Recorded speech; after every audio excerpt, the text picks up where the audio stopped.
Hello, I'm Katie Gates, and thank you for being a part of The Good Poet. I am an author of this beautiful book here, The Good Poet. I'm a writer, I'm a mother, and a healer. I love helping women heal to become their best selves.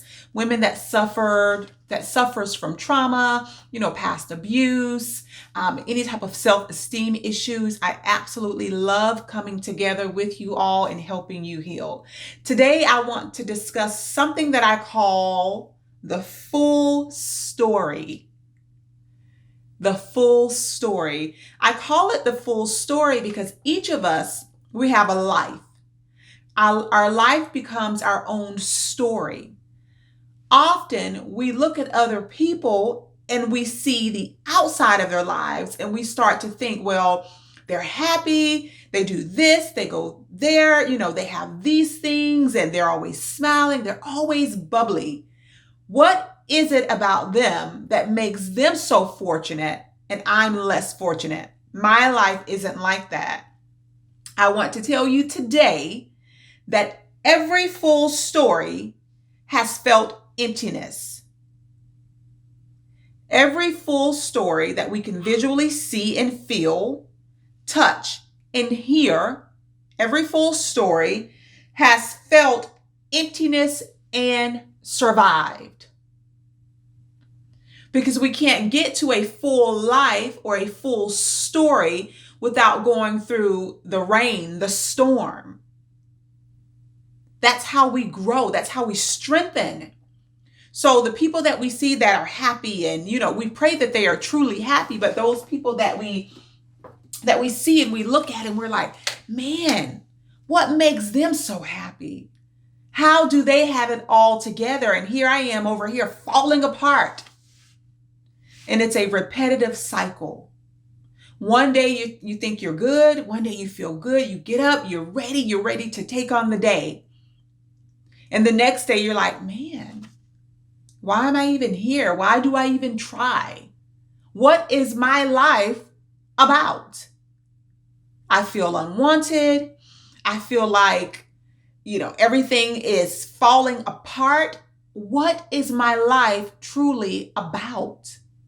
See, that's the trick of this thing that we call life, right? We all have to go through what some call the fire.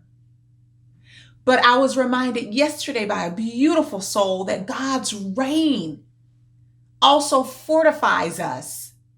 It's the fortification process of life. So every full story has felt, has met, has spoken with, has entertained emptiness and survived. And they survived because most likely they've learned to release those things that keep them captive, those things that keep them bound in that cycle, that hamster wheel. We've heard that term before, on the hamster wheel. When we can release those things, we experience a newfound freedom. And it is so amazing. I can say that it's amazing because I had to do it. Everything that I sit here and let come out of my mouth is because I've had to do it. I've had to grow and expand to be the woman that I am today, to have the thought process that I have. One of those things that we have to do in order to grow, in order to flourish, is we have got to learn to forgive, even if they aren't sorry. See, that's the one that keeps us stuck. While those people that have hurt us, that have said things about us, that have did things, that have spread rumors and lies, while those people continue to live. And I'm not saying that they're living a fabulous life. They may not be. Most of them aren't, although it may appear to be that way. But in order to heal, as a woman, in order to heal, or as a person in general, in order to heal, we have to do what? Release And in order to release, we have to learn to forgive. And sometimes that means forgiving those people who aren't sorry. Those people who have not come to you and said, you know what? I did this to you. I know that it hurt you. I know that it caused you pain. I know that you suffered in silence. I did this to you and I am sorry. A lot of the times it's unfortunate, but that does not happen. A lot of the times it does not happen because the people or the person that hurt you is hurting themselves. So they're trying to gather their own emotions in a little bag, sort their own emotions out. They're not worried about anybody else's feelings. Still no excuse. And or that person or those people could be operating in their ego and pride. And we know what those things are. When we operate in ego and pride, we say and do things that harm other people without caring.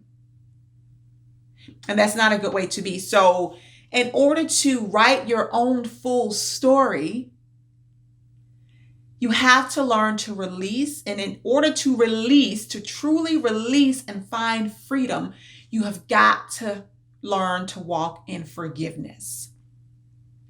Like I said, the first step in that is just saying, you know what? I'm going to give it over to God. I've got to release it because it's causing me harm mentally, emotionally, physically, and spiritually. I have to release it because I'm not growing. I'm not walking in the places that I want to walk in. I have to release it because here I am. I'm battling depression and I don't know a way out. That's why it's so important to release those things. And I'm not saying to do it alone, because you have to remember you're never alone. If you are a believer like I am, we have to remember that we're never alone. But sometimes it does require another soul in front of you to be a listening ear. That's number 2. Because all too often we go to people and we tell them our issues, our ailments, and we're left feeling worse than we did before. When that happens, the person that you just shared your inner soul with was not the person meant to hear what you had to say. And it's not because they're a bad person. It's because a lot of people cannot swallow and digest other people's problems because they're having their own problems. I truly believe that it takes a special soul to be able to hear other people's problems, feel it, and then to release it. I truly believe that it takes a special soul, someone with strength, tact, someone that's led by God, that can take what it is you have to say. It could be the hardest thing in the world. It can be the saddest, most hurtful thing in the world. And you can still go to that person, tell them, and they're not letting your sadness they're not allowing your sadness to become theirs. They're able to feel you. They're able to listen to you. They're compassionate, but then they do what they're meant to do, and then they release it. They don't forget about it. It's not that they don't care, but they know how to handle both their own feelings and the feelings of others. So that's key. That's very, very key to understanding that. So we have to release. We have to release by forgiving, and we have to forgive even if the person or the people aren't sorry. Because when we do that, we're no longer caged. Number 2, sometimes it requires us to speak with other people. Sit down in front of that, not a companion, but your confidant, your friend, someone who you can truly trust, right? It takes that for all of us. Been there, done that. And number 3, you have to know that you are worthy of healing. If you don't believe that you're worthy of healing because you're stuck in guilt, because you're worried about those past things that you may have done, that may have caused your situation, those past things that may have, left you feeling like healing is not something that belongs to you, we have to remember to leave those things in the past, because every day is a new day. Every day we get up in the morning and we breathe is a new opportunity to get it right. And number 4, my last thing, in order to have a full story, or my last tip, not thing, but my last tip, right? is to understand that this life that we're given is a set of choices. Because at the end of the day, we as people are individuals. We are responsible for our own emotions, our own feelings, our own actions. We're responsible for our own choices. Life is a set or a series of choices. When you wake up in the morning, you make the choice to get out of bed. You make the choice to be to work on time. You make the choice to eat breakfast. You make the choice to be sad. You make the choice to be happy. And I believe wholeheartedly that a lot of the depression and things that are going around, yes, it's a spirit.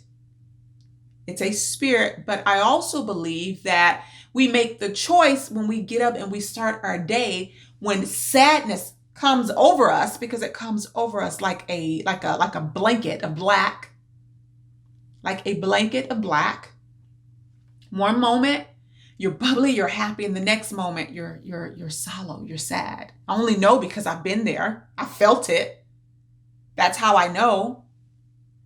But even in that, we control the choice. Do we succumb to the darkness, the sadness, or do we say, no, you don't belong here. I'm going to fight because my choice, I've made the choice to be happy, no matter what that means. And sometimes making the choice or making the choices that we know we have to make is scary, terrifying, especially if it's something we've never did before. If it's a choice or choices that you've never had to make before, it's a scary thing, but you have to do it.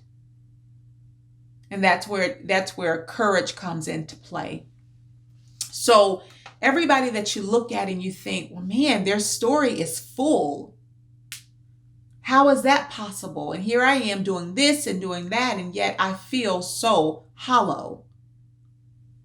It's because every full story has mingled with emptiness and survived. They've been there, done that. So I just want to encourage you to keep pushing. Know that you're not alone. And know that every day is a set of choices that you are required to make. So I just pray that this has helped you. I know that it helps me. I often, I'm talking to you all, but I'm also talking to myself, and I'm like, man, thank you. That has helped me so much. So thank you for joining me. I love you all so much. Don't forget to like the channel, please. Subscribe, hit the notification bell, share, leave a comment.